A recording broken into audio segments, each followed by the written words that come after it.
ईश्वर पर किया गया भरोसा कभी व्यर्थ नहीं जाता, बस सही वक्त का इंतजार करें। हेलो फ्रेंड्स, कैसे हैं आप सब?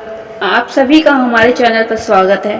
तो फ्रेंड्स, ईश्वर पर भरोसा हमें उस तरह से करना चाहिए जिस तरह से एक पुत्र अपने पिता पर भरोसा दिखाता है कि वह चाहे कितनी भी ऊंचाई से गिरे, लेकिन उसका पिता उसको जरूर पकड़ लेगा, जरूर थाम लेगा।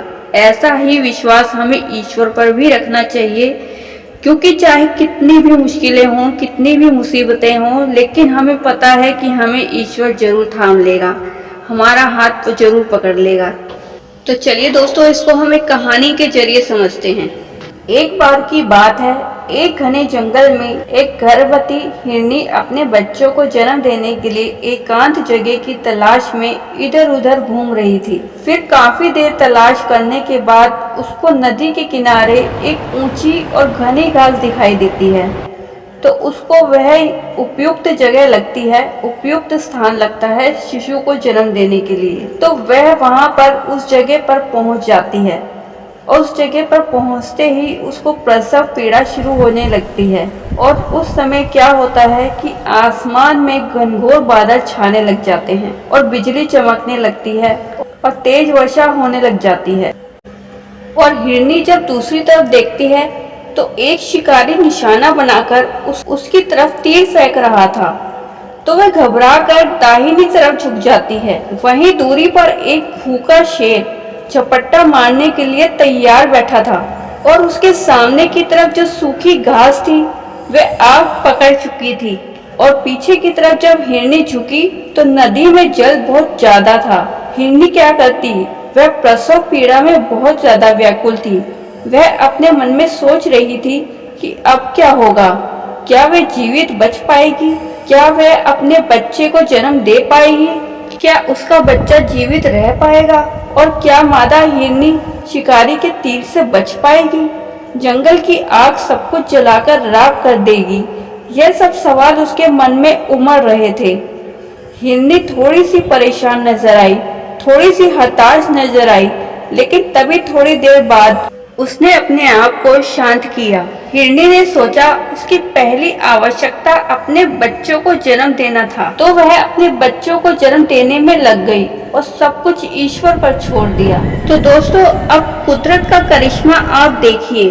बिजली चमकी और तीर छोड़ते हुए शिकारी की आंख चुधिया गई और उस शिकारी का तीर जो था वह हिरनी के पास से गुजरते हुए शेर की आंख में जा लगा और शेर दहाड़ता हुआ इधर उधर भागने लगा।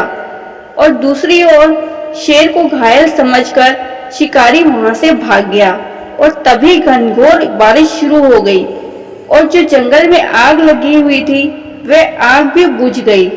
हिरनी ने अपने शावक यानी कि अपने बच्चे को जन्म दे दिया और हिरनी और उसका बच्चा दोनों सुरक्षित थे। तो दोस्तों, इसी तरह से हमारे जीवन में भी कभी कभी ऐसे ही कुछ पल आते हैं, ऐसे ही कुछ क्षण आते हैं जब हम चारों तरफ से समस्याओं में, परेशानियों में उलझ जाते हैं और घिर जाते हैं। तब हम कोई निर्णय नहीं ले पाते, कोई डिसीजन नहीं ले पाते। तब हमें भी सब कुछ नियति के हाथों में सौंप देना चाहिए और सब कुछ ईश्वर के हाथों में सौंप देना चाहिए और अपने उत्तरदायित्व को, और जो सबसे ज्यादा आवश्यक हो, जिसकी सबसे ज्यादा जरूरत हो, प्राथमिकता उसी को देनी चाहिए। हमें उस पर सबसे ज्यादा ध्यान देना चाहिए। सबसे पहले अपना ध्यान उस पर लगाना चाहिए जो हमारे लिए सबसे ज्यादा जरूरी है, सबसे ज्यादा आवश्यक है। हमें हमेशा जरूर ये ध्यान रखना चाहिए कि हार जीत, जीवन मृत्यु, यश अपयश, यह सब अंतिम निर्णय सिर्फ ईश्वर ही करता है। हमें ईश्वर पर विश्वास करके उसके निर्णय का, उसके डिसीजन का हमें सम्मान करना चाहिए। हमें ईश्वर पर अंतिम क्षण तक विश्वास रखना चाहिए। कुछ लोग हमारा साथ देंगे और कुछ लोग हमारा साथ छोड़कर चले जाएंगे। तो दोस्तों, इन दोनों ही मामलों में जो भी सही निर्णय होगा वह सही निर्णय लेने की हमें शक्ति देगा और दूसरा हमारे भीतर हमारी कमियों में सुधार लाएगा। इसलिए दोस्तों, हमें अपने जीवन में कुछ डिसीजन ईश्वर पर छोड़ देना चाहिए जब वह हमारे हाथ में नहीं होते। और जो डिसीजन हमारे बस की बात नहीं होती तब उन बातों को हमें सिर्फ ईश्वर पर ही छोड़ना चाहिए और ईश्वर को जो सही लगेगा वही उसका अंतिम फैसला होगा। फ्रेंड्स, अगर आप इन सब बातों से सहमत हैं तो वीडियो को लाइक और चैनल को सब्सक्राइब जरूर करें। धन्यवाद।